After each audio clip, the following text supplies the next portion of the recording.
morning, my people. It is 4:30 in the morning. I'm having a hard time sleeping. All excited, I guess. This is day 2 of hot 3D escape room action here in Reading, Pennsylvania. We're working at the Works Family Fun Center, and we're doing this in conjunction with Wicked Amusements. Going well. First wall's done. Working on the second, third, and fourth of the first room. Have that completed today, and then on to the next room.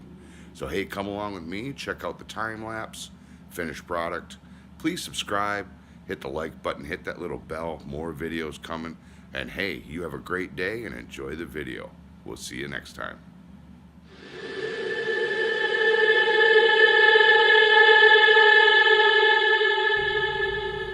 Wicked Amusements.